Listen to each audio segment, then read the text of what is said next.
السلام عليكم أصدقائي، مرحبا بكم في فيديو جديد سنتكلم فيه عن موعد وتوقيت والقنوات الناقلة بالنسبة لمباراة الهلال ضد الخليج في دوري روشن السعودي الجولة 28.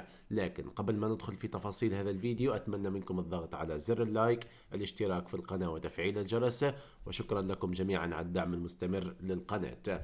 هذه المباراة ستقام على ملعب استاد الأمير محمد بن فهد، وستلعب يوم الثلاثاء 5 من شهر مايو 2026. تنطلق هذه المباراة بمشيئة الله في تمام الساعة 9 مساء بتوقيت السعودية، والساعة 7 مساء بتوقيت تونس والجزائر.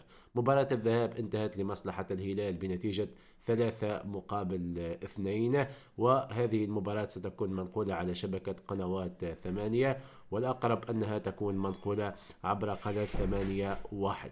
هذا كان كل شيء في الفيديو، نتمنى تكونوا استفدتوا. لا تنسوا تشاركونا توقعاتكم لنتيجة المباراة في قسم التعليقات، والسلام عليكم ورحمة الله وبركاته.